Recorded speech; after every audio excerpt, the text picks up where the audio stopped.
नमस्कार मेरे प्यारे भाइयों। उम्मीद है आप लोग बहुत अच्छे से होंगे। जब जीडीएस की पहली मेरिट लिस्ट आई हुई थी तो हमने आपको उस समय बहुत सारी बातें बताया था। ये 100% क्यों लोगों ने डाला, फिर उसके उसके संबंध में कितनी मेरिट गई थी, सब कुछ हमने पहले वीडियो में बहुत अच्छे से बहुत डिटेल से हमने आपको बताया है। अब जीडीएस की सेकंड मेरिट लिस्ट आई हुई है। अब ये फर्स्ट लिस्ट से और सेकंड लिस्ट में कितना क्या अंतर है, कितनी मेरिट डाउन गई है, या कितना परसेंट पे कितने लोगों को डीवी के लिए बुलाया गया है, या अब तीसरी मेरिट लिस्ट कब आएगी, इसके संबंध में जो कुछ भी है हम आपको बताएंगे। यदि अभी तक और भी आप डिटेल कुछ चीज़ें आपको और जानना हो, तो यदि आपने हमारा पहला वीडियो नहीं देखा होगा तो जैसे ही यह वीडियो खत्म होगा लास्ट में आपको हमारा पहला वीडियो दिख जाएगा, जहां से जाके आप हमारे पुराने वीडियो को देख के बहुत सी बातें, हमने काफ़ी लंबा चला था वो वीडियो, बहुत चीज़ें हमने उसमें समझाई, आपको बताया है, तो आप वहां से उस वीडियो को देख सकते हैं। फिलहाल तो हम ये जानेंगे कि ये पहली लिस्ट क्या थी और दूसरी लिस्ट में क्या हुआ है, क्या कुछ अंतर है, और तीसरी मेरिट लिस्ट कब आएगी। ये सारी बातें हम इस वीडियो में जानेंगे। क्योंकि जो आपका जो परसेंटेज था पहले मेरिट लिस्ट में, आपने देखा होगा यूआर का 100%, 90, हमें लगता है लास्ट जो गया होगा 98 गया होगा।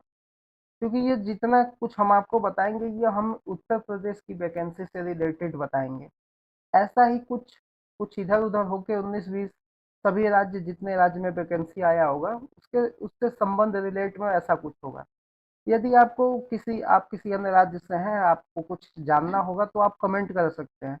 हम आपके कमेंट को देखेंगे, उसके हिसाब से हम आपको कुछ रिसर्च रिसर्च करके या चीज़ें एनालिसिस करके हम आपको बता देंगे। फिलहाल तो जो हमने उत्तर प्रदेश के संबंध में चीज़ें इकट्ठा की हैं उसे हम आपको दिखाते हैं। तो देखिए, यह जीडीएस मेरिट लिस्ट 2024 है, जिसमें उत्तर प्रदेश की यदि बात की जाए तो 4,588 टोटल सीट थी। यहाँ पे 4,588 टोटल सीट थी। जब पहली मेरिट लिस्ट आई हुई थी तो यहाँ पे 4,580 सीट पे जो है रिजल्ट आया था। 8 सीट पे रिजल्ट क्यों नहीं आया, तो इसका ये हो सकता है कि 8 लोगों का फॉर्म ऐसा हो जो रिजेक्ट हो गया हो, तो 8 लोगों पर रिजल्ट नहीं आया। फिलहाल इतनी सीट पे 4,580 पे ये पहली मेरिट लिस्ट आई हुई है। मतलब जो पहली मेरिट लिस्ट आई हुई थी वो आपके सामने है कि 4,580 सीट पे आई थी। अब इसमें मुख्य बात क्या रहा कि जब ये पहली मेरिट लिस्ट रिलीज हुई तो वह डेट था 22/8/2024, और इनको डीबी कहा गया कि 6/9/2024 के पहले पहले आप डीबी करा लो। अब यहाँ पे क्या होता है कि 4,580 टोटल पद पे, मतलब इतने सीट पे रिजल्ट आया, लेकिन यहाँ पे जो डीबी कराया, डीबी से जो सीट बुक हुई, या जितने पदों पे लोगों ने ज्वाइनिंग किया होगा या नहीं किया होगा, तो मतलब सीटें घटाई गई, तो वहाँ पे ज्वाइनिंग किए हैं 1,610 लोग। मतलब आप यहाँ से कुछ अंदाजा लगा लीजिए कि यदि 4,580 लोगों का रिजल्ट आता है तो क्यों 1,610 लोग ज्वाइन करते हैं। ये बहुत समझने की बात है। आप इसको खुद से सोचिए कि मतलब 4580 सीट पे रिजल्ट बना है, लेकिन ज्वाइनिंग हुई 1610 में। अभी अभी क्या आगे कहानी बनेगी, अब इसको भी ध्यान से देखिएगा। ठीक है, ये हो गया पहली मेरिट लिस्ट।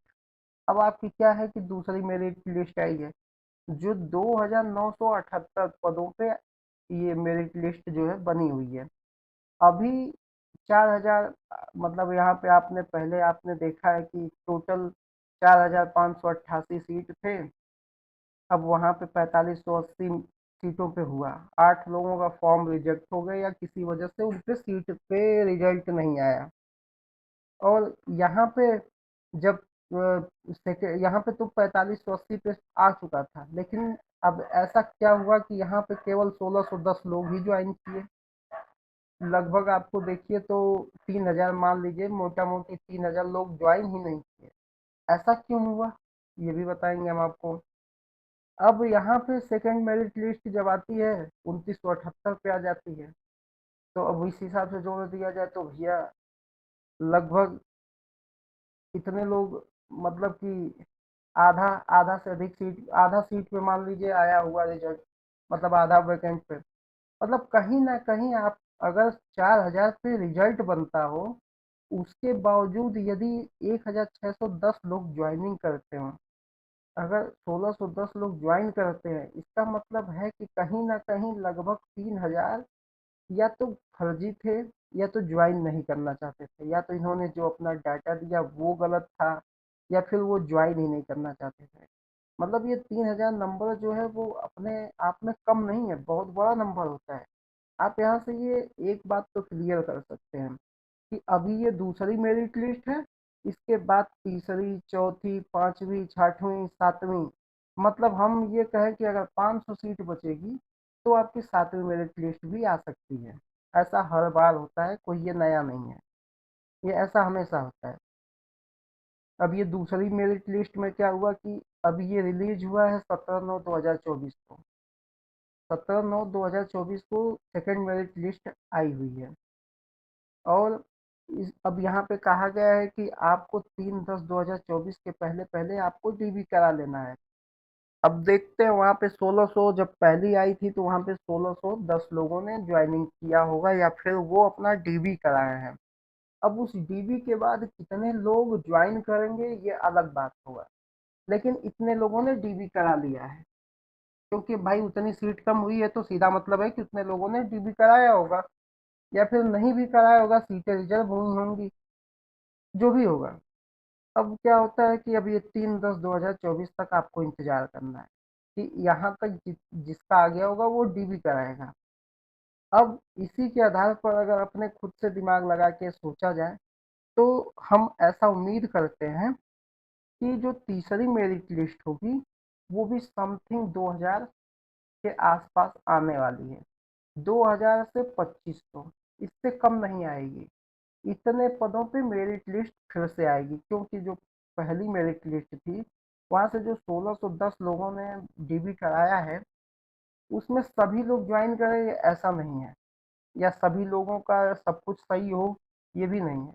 यहाँ से कुछ नंबर आएगा, कुछ वहां से बचेगा, तो यानी 2000 से लेके 2500 के बीच में ये तीसरी मेरिट लिस्ट में आपको सीट देखने को मिलेगी।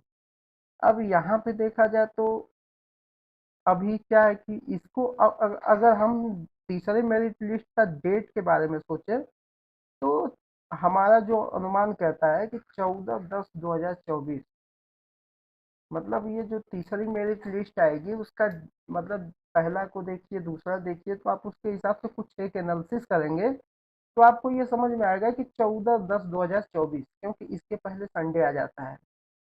तो जिस हिसाब से पहले दूसरे में डेट का डिफरेंस किया गया है उस हिसाब से संडे आएगा, संडे को तो आनी नहीं, तो मंडे को आएगा, 14/10/2024 मंडे को पड़ेगा। मतलब तीसरी जो मेरिट लिस्ट है, आपको यहाँ से मैं क्लियर करूँ कि ये जो तीसरी मेरिट लिस्ट है वो आपको 14/10/2024 के आसपास देखने को मिलेगी। ऐसा नहीं कहता कि सिर्फ 14 को ही आपको मिलेगी, लेकिन मतलब आप ऐसा समझिए कि 90% चांस है कि ये 14 तारीख को आपको देखने को मिलेगी। और अब आइए बात कर लेते हैं कि भाई कितना परसेंट कट ऑफ जा सकता है, मतलब कट ऑफ के मेरिट लिस्ट में कितने परसेंट पे किसका सिलेक्शन हो सकता है। तो हम आपको ज़्यादा कुछ नहीं कहेंगे, हम आपको सीधे ले दिखाते हैं कुछ चीज़ें जिसको आपको देख के ऐसा लगेगा कि हाँ, क्या चेंजेज हुआ है। आपको सबसे सबसे अच्छी बात एक बताता हूँ, आप खुद से भी देखिएगा मेरिट लिस्ट का जो पहला है, मतलब जो पहला लिस्ट आया हुआ है और जो दूसरा लिस्ट आया है, यहाँ पे एक चीज़ ध्यान दीजिएगा। यहाँ देखिए 40 नंबर पे आगरा, जो आगरा डिवीजन है, यहाँ पे सेकंड मेरिट लिस्ट में 40 दिया है। ये सेकंड जब लिस्ट आई है तो यहाँ पे 40 दिया, मतलब 40 नंबर तक इनका मेरिट बना है। और जब आप फर्स्ट वाला मेरिट लिस्ट उठाएंगे तो यही नंबर 44 है। मतलब यदि 40, यदि यहाँ पे टोटल पहले पहली लिस्ट जो बनी उसमें 44 थी, तो 44 लोगों में से केवल 4 लोगों ने ज्वाइन किया। अब इसमें फिर 40 सीट बची है, इसका मतलब कि आप एक चीज जान लीजिए यहाँ पे जो आपको ये 100% दिख रहा है ना, जिस हिसाब से ये 100% दिख रहा है, उसी हिसाब से ये 100% गलत है। मतलब मेरे कहने का मतलब ये है, गलत मैं ये नहीं कह रहा हूँ कि गलत है। मेरे कहने का मतलब है कि 100% जो है, ये फर्जी लोग जैसे पूछ दिया ना कि परसेंटेज कितना है, तो उन्होंने 100% अपने मन से भर दिया। ऐसा कहने मजाक है कि गलत है कि क्या है, अब ये नहीं कह सकता। यदि ये 100% वाकई में रियल होता, तो फिर इनका ये 4 सीट यहाँ पे नहीं भरा होता। यहाँ पे 40 में 44 वहां निकला, तो यहाँ पे 40 आया, यानी 4 सीट ही केवल नहीं गया होता। ये जितने लोग 100% पाए हैं, कुछ नहीं तो, बहुत नहीं तो कम से कम 20 से 25 सीट भरी होती। मैं जो कम बता रहा हूँ, अगर सब कुछ रियल होता, अगर 90% यहाँ पे, यदि 90% भी रियल होता, तो यहाँ पे कम से कम मैं मानता हूँ 10 सीटें बची होती। लेकिन ऐसा नहीं है। अब यहीं पे आपके सामने देख लीजिए, ये पीडब्ल्यू, जो इसका ब्री ग्रुप का जो पीडब्ल्यू है, अक्षमता जो जिसे कहते हैं, वो देखिए 88% पे है। ये बंदा रियल है। मतलब इनका जो है यहाँ पे डीबी हो जाएगा, और ये अपना ज्वाइन भी कर लेंगे, क्योंकि ये परसेंटेज जो है वो रियल परसेंटेज है। बाकी ये जो 100% है, तो इनकी कहानी तो भगवान के भरोसे है भाई, कि इनकी क्या सच्चाई है भगवान जानते होंगे। कौन 100% ला सकता है एग्जाम में, अब ये तो जो लाएगा वही जाने। खैर, मैं ये एग्जाम्पल के तौर पे बताया हूँ आपके। आप इसको, जो फर्स्ट मेरिट लिस्ट आई है उसके हिसाब से आप मिला के खुद देख लीजिएगा कि ये मैं जो बोल रहा हूँ वो सही है या नहीं। खैर, आगे चलते हैं। आपके लिए काफ़ी कुछ इसमें हमने ढूंढ के निकाल के रखा है। सिर्फ आपको देखना है कि क्या क्या हमने यहाँ पे ढूंढा हुआ है। यहाँ पे खैर मैं मुख्य रूप से ये बताऊंगा कि कितने परसेंट सेकेंडरी मेरिट लिस्ट में कितने परसेंट गया है। और तीसरा आएगा, तो जब ये आप सेकेंड मेरिट लिस्ट को आप देखेंगे, ये परसेंटेज जब जब आपके सामने आएगा, आप इसको ध्यान से देखेंगे, तो आप तीसरे में कितना परसेंट जा सकता है, ये आप बहुत अच्छे से जान जाएंगे। और यदि आपका कितना परसेंट है, इसको आप कमेंट कीजिएगा। आप जितने लोग मेरा वीडियो देख रहे होंगे, आप सब लोग कमेंट कीजिएगा कि किसका कितना परसेंट है, ताकि एक ऐसा अनुमान लग सके कि तीसरे मेरिट लिस्ट, चौथे या पांचवें या छठवें में कितना परसेंटेज जा सकता है। और हम आपको बता दें, इस बार का जो परसेंटेज जाएगा ना, वो एक अच्छा खासा लेवल नीचे जाएगा। जैसे अभी तक कहा जाता था कि आप 90-92 से नीचे कभी गया नहीं है इसका परसेंटेज। 3-4 सालों में 90-92% से नीचे गया ही नहीं है, चाहे जितनी मेरिट लिस्ट आ जाए। और ये भी मैं कम ही बता रहा हूँ, ये आप इसको कम से कम 95-96 मान लीजिए। 95-96 से कभी नीचे गया ही नहीं है। खैर, जो होगा वो देखा जाएगा। यहाँ देखिए, आपको दिखाता हूँ। यहाँ ये जो आजमगढ़ का डिवीजन है, जिसमें ये बलरामपुर का है, यहाँ पे ईडब्ल्यूएस का 95 गया है। यानी कि आजमगढ़ में अगर आप ईडब्ल्यूएस से 95 हैं, तो आपका इसमें नाम होगा। यदि आप इससे कुछ भी कम है, आप यानी मान के चलिए कि 92 तक हैं, तो आप तीसरे मेरिट लिस्ट में आप तैयार रहिए। तीसरी मेरिट लिस्ट में आपका नाम 100% आने वाला है। क्योंकि यहाँ भी देखिए 90-90-95 लोग बैठे हैं। तो आप जो है, अगर ईडब्ल्यूएस से 92% है, तो तीसरे मेरिट लिस्ट में आपका आना तय है। यहाँ पे देखिए, आजमगढ़ डिवीजन से गया हुआ है एसटी का 95%। तो अगर एससी एसटी का कोई कैंडिडेट आजमगढ़ डिवीजन से डाला है, तो वो भी 90% पे इंतजार करके तीसरी मेरिट लिस्ट के लिए तैयार रहे। क्या होता है कि ये जो डिवीजन है ना, ये इस डिवीजन में कितने लोग हैं जिनका परसेंटेज हाई है, चाहे वो किसी कैटेगरी के हैं, वो मायने रखता है। किसी किसी डिवीजन में अभी इसी फॉर्म, इसी मेरिट में 90-92 पहुंच चुका होगा। जनरल का मैं बता रहा हूँ, लेकिन वो डिवीजन पे है, ये आपको पता ही है। और मैं अभी इसमें आपको और दिखाता हूँ। ये देखिए, यहाँ पे आजमगढ़ का ही डिवीजन है, इडलीपुर का, इडलीपुर है। यहाँ पे एसटी का 95 चला गया है। अगर आप एसटी कैंडिडेट हों और आजमगढ़ डिवीजन से हों, और यदि आपका 90% हो ना, तो आप रेडी रहिए। तीसरी मेरिट लिस्ट में आपका नाम आना 100% श्योर है। आप इस बात को देखिएगा, जब आएगा तो आप खुद ही से मिला लीजिएगा। यहाँ देखिए ईडब्ल्यूएस का, यदि आप भी आजमगढ़ डिवीजन से हैं और ईडब्ल्यूएस में इस बार चला गया है 95, यदि आपका 92 है तो आप भी आजमगढ़ डिवीजन से है तो तीसरी मेरिट लिस्ट में आप भी तैयार रहिएगा, आपको भी बुलाया जाएगा। और यही अभी और भी हम आपको काफ़ी कुछ इसमें है जो इससे आपको देखना चाहिए। यहाँ भी देख लिया आजमगढ़ डिवीजन में 95 आपका जा रहा है, यहाँ पे यूआर का 97 चला गया। मतलब यदि आजमगढ़ डिवीजन में 97 है यानी यूआर का अगली बार 95% अगर है आपका तो 95 पे आप तीसरी मेरिट लिस्ट में आप तैयार रहेंगे क्योंकि आपको डीबी का मौका दिया जाएगा। और यहीं पे ओबीसी का 98 है, तो ओबीसी आजमगढ़ डिवीजन में है तो ये 95 तक ये भी इंतजार कर लें। ये आपका डिवीजन जो है उसी पे सबसे ज़्यादा डिपेंड होता है कि आपने अपना फॉर्म किस डिवीजन से अप्लाई किया है। यहाँ पे ये देखिए एसटी का है, ये बागपत डिवीजन से एसटी का है जो 80% पे चला गया है। यानी कि अगर आप बागपत से होंगे, यदि आपका 78% होगा एसटी से तो आप तीसरी मेरिट लिस्ट में तैयार रहिए, आपका नंबर आने वाला है। इसी तरह से और भी है, मैं आपको दिखाता हूँ। यहाँ पे देख लीजिए ईडब्ल्यूएस का 95 हो चुका है 12 से, तो यदि आप उससे नीचे हैं तो आप भी तैयार रहिए। यहाँ भी 95 है। एक मैं एक यहाँ पे एक चीज़ मैंने हाईलाइट करके रखा हुआ है जो सबसे मुख्य है, हमारे वीडियो का सबसे आखिरी पार्ट वही होगा, उसके बाद हम आपको एक समरी बताएंगे, क्योंकि अगर मैं ऐसे बात करते रहूँ एक एक पे तो वीडियो बहुत लंबी हो जाएगी। मुख्य बात बस यही है कि तीसरी मेरिट लिस्ट में किसको तैयार रहना है, मुख्य बात बस वही है। यहाँ आप देख सकते हैं बाराबंकी से यूआर का 96 जा चुका है, ये बाराबंकी डिवीजन से यूआर का 96 जा चुका है। यानी कि यहाँ पे 92 पे यूआर होंगे तो वो तैयार बैठे होंगे, तीसरी तीसरी मेरिट लिस्ट पे आप रेडी रहिएगा, आपका नाम आने वाला है। यूआर का देख लीजिए 95 गया बाराबंकी से, ऐसे ही यूआर का 95 बाराबंकी से जा रहा है। आप देख सकते हैं बाराबंकी डिवीजन में यूआर का यदि 92 भी होगा ना तो तीसरी मेरिट लिस्ट के लिए आप तैयार रहिएगा, क्योंकि आपका नंबर अब आने वाला है। और आपको दिखाते हैं हम ऐसे ही, मतलब इसी के आसपास यदि आप हैं तो आप तैयार बैठिए, क्योंकि ये मेरिट लिस्ट कम से कम 6 मेरिट लिस्ट 7 मेरिट लिस्ट आना तय है।